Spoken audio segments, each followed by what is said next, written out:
You think a little country like Syria doesn't play a role in the world today? Well, let's put things in perspective.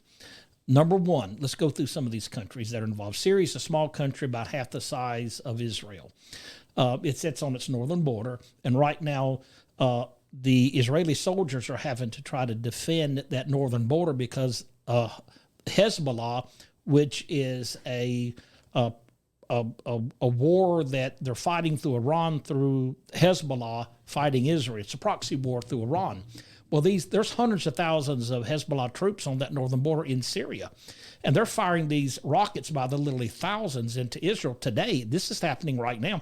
And I saw a report earlier that they've killed over 1,000 soldiers and already have wounded over 3,000 Israeli soldiers. And this is happening right now while we're talking about Gaza. This war's going on right now, and that's why you see Israel pounding that southern border of Syria and also Lebanon, because there's so many of these Houthis implanted by Iran under the approval of Assad. But here's the thing about it. Here's the way the Israelis look at it. Sometimes you've got to deal with the devil you know. They know that this is a very convoluted, complicated situation, no easy answers to it. They like Assad in power, but they don't want to give him full power.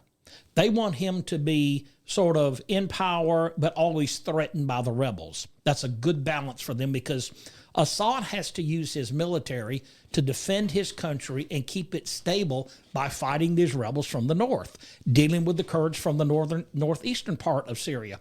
And so while all these things are happening, Israel says, well, okay, well, the Houthis are going to be limited in what they can do to us, because if there's too much Assad getting power, then they could come and attack Israel and use that Northern Alliance military to fight us.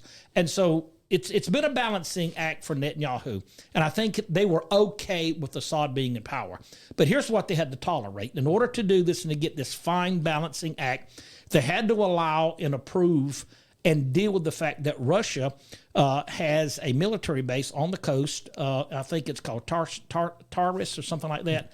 I think I said that right or close to it. So Russia is in Syria with a military base. It's a naval base, excuse me. Then you have the problem with Turkey from the north. And let me tell you something. They're wanting to reestablish the Ottoman Empire. Mm-hmm. And that means taking Israel. In order to have the Ottoman power in place, they've got to take the nation of Israel.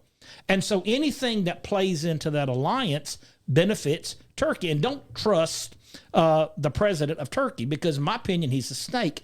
He sees a 50,000-foot view of how he wants this stuff to play out in his favor to rebuild the Ottoman Empire. And so he has been playing ball with the rebels from the north, and there's a little bit of mixture in how they deal with each other. They're not all in agreement on the same policies and ideas about how they want this to unfold. But Turkey has funded and supported these rebels who are Syrians. And now this alliance has joined what we call HTS, Hayat Tahrir al-Sham. I think that's, you wouldn't know if I said it right or not, so it doesn't matter. So the bottom line is, everybody calls it David's going to be on the hit list for not getting it. But Jelani, Abu Muhammad Jelani or Galani, depends on where you're from.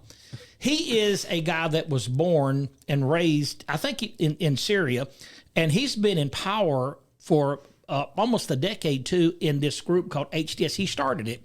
And now if you look at what's happened, he is actually the rebels leader who went into Damascus, and he's their mouthpiece, and he's going to be the guy calling the shots over the next few months until either someone takes him out and steps in front of him, or he's going to be that person. But here's the thing about him. He's been a part of Al-Qaeda for, I think, for like over 10 years. So where does that put us? He's reformed Al-Qaeda. He calls himself the better version of it. Correct. But what makes it bad, you got the United States there too. Yep. Now, from what I understand, we're over on the Kurd side, which is the northeastern side of Syria. Yep. And we've got several players, like you said, about maybe 1,000 or so. Who really knows? We don't really know. And so then you got Iran. So you got four major players in the world today jostling for power of Syria. And you tell me that this is not a major issue for the Middle East and the world? What do you think?